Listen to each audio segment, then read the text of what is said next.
In fact, and how your cats see through these political scenario is the most interesting one. In fact, though it's supposed to be a fiction, but there were so many times I was getting confused. I was mostly thinking it is your story, but then I was thinking, there was, I remember that, which was a little bit of a funny part when you go and look for soya bean in the other house in Jakarta Tales, and the way you're running and the rats are coming, and I was thinking, oh, was it happening? It is so, it's such a visual, when you're thinking about it, such a visual delight. And so I'm sure, coming back to your point, I think all the age groups should read it. Sunita, I Very have to interesting. tell you a secret. In Jakarta Tales, a rat is quite a hero in the book, right? Tikus. Yes. Now, the fact is that we did have a very large house in Jakarta, and very similar to the one that I describe in the book. And we did have rats coming up through the garden in exactly the same way that I described. And I have to tell you that I have a huge phobia of rats. I absolutely detest rats. So it was quite a challenge for me to make a rat into a hero. And, I think, again, that was one of the ideas, the fact that, even the things that we think we detest, that we think are ugly and horrible and filthy and reviled, to try to find a way to have sympathy for them and to try to put yourself in the shoes even of a rat. For me, it was quite a big challenge to actually discover a rat with a golden heart, as I do in the book. But that again comes back to the themes of, trying to actually develop empathy and bridges with people or animals or categories out there in the world that we consider to be horrible, disgusting, or other a priori, without actually getting to know too much about them. Do you think books like Chinese Whiskers and Jakarta Tales, they bring out the tourism of the individual countries that they are set in? Did you have that also in mind? Because it's quite, the background, the playground, everything else revolves around the country they are set in. So what is your feel about that? So do you So the think more? idea wasn't specifically to promote tourism or anything like that. However, these are both countries, China and I think that's unusual for an Indian. For many Indians have a very negative conception of China for various reasons, with the border and political issues influencing possibly their idea. But for me, both China and Indonesia were countries that I fell in love with, and I felt were eye-opening, because as an Indian of a particular background, I kind of grew up with a very Western orientation. I spoke English, and I had read English writers, and the movies I watched were mostly Hollywood movies. And so when you travel to the West, or you travel to Europe, you travel to the US, there was a sense of deja vu. I mean, you already knew these places, but when you traveled east and you went to places like China and then further east in Southeast Asia, it was firstly a blank canvas, and I didn't know what to expect. But I was extremely interested with how familiar, in many ways, these places felt, much more familiar than I had expected, because I knew so little about them.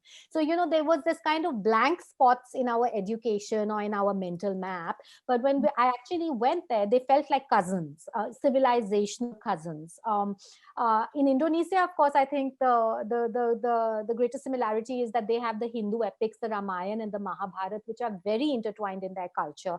So the names of people, the names of shops, I mean, our local mall was called Dharma Vangsa Square, and it was based on Yudhishthira, and they had Yudhishthir's, Indonesian paintings of Yudhishthir and of the Pandava brothers all over. There's of course that. But there's also, like I was saying, a kind of rhythm to life, which is punctuated by the call of the azan, by prayers, by rituals, by a kind of spirituality which is there in everyday life, by the sort of familial ways in which we address strangers. In both China and in Indonesia, you call everybody either auntie, uncle, nani, dada, dadi. You have those particular words. So in Chinese, you say ai instead of auntie, and in Indonesia, you say pa and ibu, which is actually means father and mother, but you say that from instead of Mr. and Mrs. to Yes, yes. everybody. So just those kind of familial connections, and they're very they're just very resonant when you are an Indian. And I certainly feel that I want to kind of tantalize readers by these countries. I want to kind of give them an evocative experience where they can literally smell the frangipani in the gardens, for example, in Jakarta, or hear the goldfish vendor on the bicycle as he or she cycles through the hutongs, smell the coal briquettes going up in the winter in China. So I did want to give a glimpse into these countries and all their beauty and attractiveness. So, like I said, tourism was not the main thing behind it. But if I could encourage people or readers to open their hearts to countries and to cultures that they perhaps haven't had a familiarity with before, then for me, that would be a great job, that I would have achieved a goal. So you lived in Beijing. In fact, we've had Mr. Anand Krishnan as one of our authors. He came and we discussed the book India's China Challenge. And you've also lived in Beijing for almost 7 years during a period of dramatic change. So what mostly, in fact, a lot of people knowing that you've been in China and China is so prominent right now in all our minds, we would like to know what really surprised you about Chinese. What did you feel, about them? And since you were there for 7 years, and what is your one impression about them, which is I think my one impression about them is that there is no one impression, that they are far more multiple and far more diverse than I had imagined them to be. In my mind, they were quite a monolith. They would be kind of robotic, and there was this authoritarian government that was telling them what to do, and everybody was listening, and just, like robots performing whatever they were told to do. And I didn't find this to be true to reality at all. I found the Chinese to be quite a fun-loving, humorous bunch. I think I did not expect them to have a sense of humor, but I actually thought that they had a raucous sense of humor. Now, I think one problem is the language, because I learned Chinese and I speak Chinese. I'm a Chinese speaker, so that makes makes them much more accessible. The whole culture much more accessible than it might be from the outside, when it can seem and feel much more inscrutable. But I found the Chinese reveling in chaos, often not listening and trying to find loopholes and different, ways of avoiding the rules, as it were. And in fact, when I also lived in Japan for 4 years, just before moving from Spain, I think Japan was much closer to that stereotype of, intrinsically very disciplined society. Whereas the Chinese were, more fun-loving, quite chaotic, and quite funny. I think much funnier than I had expected them to be. There was at that time there was a positive, more or less a positive reception towards Indians. The border war played almost no part in the popular imagination.